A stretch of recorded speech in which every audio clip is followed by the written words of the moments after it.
This is Cooper Cassis for IFL TV, proudly sponsored by Everlast Win, the Matchroom Gym. I'm joined by an old IFL favourite. The old days. The old days. We'll come on to that a bit later, Kev. Kevin Mitchell and Jordan Flynn. How are you, mate? How you doing, mate? I'm good, thank you. Just got back to the gym for my second session of the day. Did steps this morning at 7 a.m. Kevin was killing me. So we're back now in the gym. He's had that many people do things to him over the years, training-wise. He wants to inflict pain and put it back on people. But, he's doing well. He's just doing like the old routine that I used to do with Tony and that, with all Tony's fighters and that. And I stayed to the routine and the blueprint. And he's coming on well, isn't he? Yeah, man, definitely. Right, well, before I come to you, Jordan, talk to me about what a talent. We obviously know about his amateur pedigree and what he's done, but talk to me as a professional. How far do you think he'll go? Yeah, do you know what? You can go. I can go here. You can go there. As far as that, a kid can, as long as he's listening, he's learning, he's doing the right thing daily. I think it's important for like young talents to be doing the right thing day in day out and moving forward. If they're doing the wrong things at a young age, they're just wasting time. I was talking to Tony about this today, and he's doing the right thing daily now. He's trained twice a day, sometimes 3 times a day.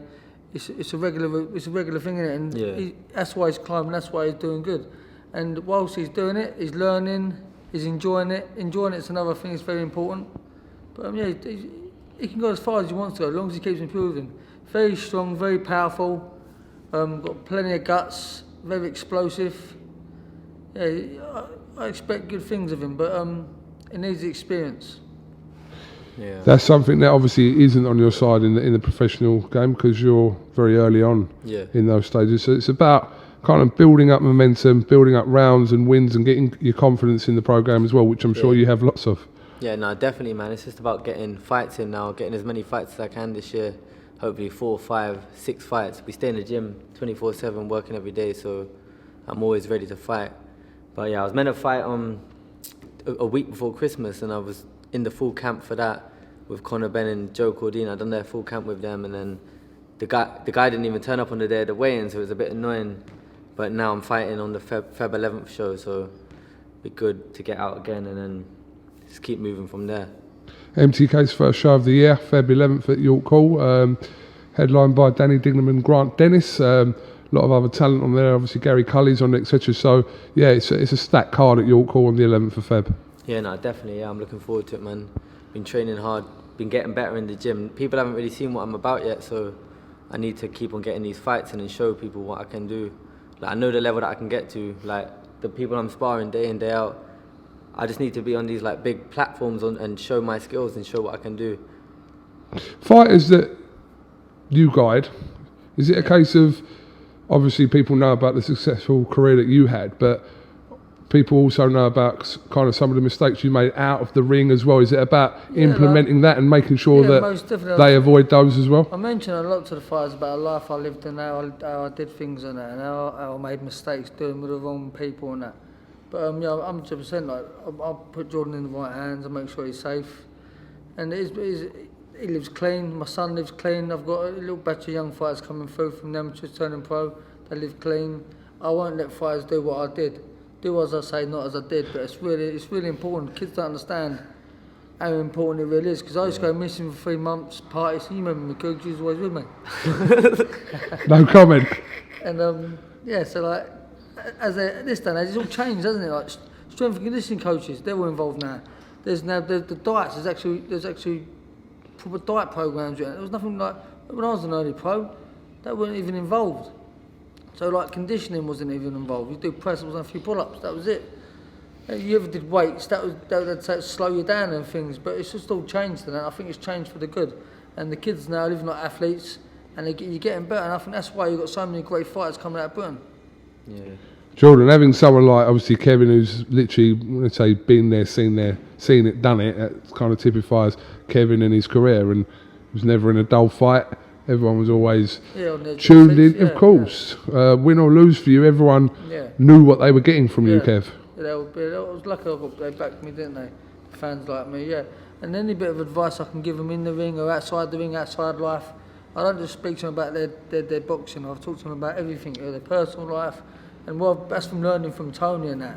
Is a big thing. He's not just looking after your fighters whilst they're in the gym, looking after them whilst they're out of the gym. Some kids were a little bit loose and need looking after, and that's a big thing, mentoring them. Yeah, Kevin's like a second dad really, because he's moved me up here away from all the women and stuff in Oxford. Still got the fucking So he makes me stay here now Monday to Friday. So I stay here now. I'm just focused on boxing. When I'm here, it's just about boxing training. So yeah, it's good. That's how I need to be. It's important to rest. When he's living up here, he's resting and he's training. He's resting. He's not out gallivanting with his mates and that.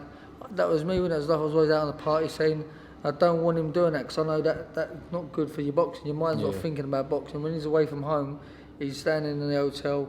His mind's consistently thinking boxing, eat, sleep, training, and that's how it is. That's how it should be. I mean, for you, Kev, I suppose complimenting this really that people still regard, despite what you achieved in your career, kind of probably expected you to have achieved more, and that's a compliment to the talent you was. Yeah, most definitely. I was talking to Tony, I always say about Tony, we were doing the stairs, Tony, me and Tony doing running the stairs. I said, like, it's amazing. If I wouldn't have been the idiot that I was as a kid, how far could I have gone? How could have I been? How far could I push the boundaries? You never know, but I'm sure I could have been a multiple 2-weight, 3-weight world champion, but it wasn't to be. And I think life always has a plan for you. Like, I don't drink booze no more, I don't drink no more, I don't go out no more. And I think it's given me a plan to be a coach and to look after kids and make sure I nurture kids' food to become good pros and keep them safe in the ring. You can learn a lot from this man, Jordan. Yeah, definitely. Kevin lives more healthy now than he did when he was fighting, which is mad. Yeah, it's mad. It's crazy. Yeah. But yeah, there's a lot to learn from Kevin. Obviously, his experience at high level, can't get a better coach. So yeah, it's good. We've got a good team, and we've always got top athletes around us, top boxers. We've got that's very important. The best fighters in the gym every day. Good fighters in the gym. Mixing with talent brings on talent. As long as he's doing the thing daily whilst resting, he'll keep improving. All you need now is the platform to showcase on the shows. Yeah, all I need now is the fights, because I made my debut in late 2019. I had one fight there, then COVID started. Then I managed to get one fight in 2020. On the Josh Taylor show. Josh Taylor undercard. Then one in 2021, a couple months ago. But then that's been it. But I've always stayed in the gym and stayed training and learning and getting better. Like, I'm constantly sparring with top fighters. So yeah, there's no reason why I can't be fighting at that level as well. Just need to get the experience and get the fights in, and then I can be on them big cards as well. So yeah. Well, like I said, it's early days for you, but yeah, it wasn't an ideal time. Obviously, to turn pro like immediately after the COVID situation hit and affected a lot of fighters, especially the ones kind of on the way up with only a few fights under the belt. But boxing is back now, so even though it hasn't been back this month, but it is back now, so you can hopefully kind of resume and pick up where you left off. Yeah, no, definitely, You'll be busy. I'd expect you to be very busy this year, perhaps 5-6 fights. Yeah, as many fights as we can get, really. And also, like, someone that hasn't had the backing of a big promoter, I've got a big following and a big fan base for someone that's just done that off their own back. So if I did have the backing of these big promoters, then we could be massive. You'd do well. No, exactly, man. So yeah, just got to keep going, man. Working hard and pushing. Okay, well listen guys, I appreciate your time. If there's one single piece of advice you could give him, and you was only allowed to give him one, what would it be? One piece of advice would be, stay dedicated. Yeah, stay dedicated. Just stay to the game, stay in the gym, listen to me. Yeah. Listen to me. Yeah, I know what I'm doing, trust me. Yeah. No, it does.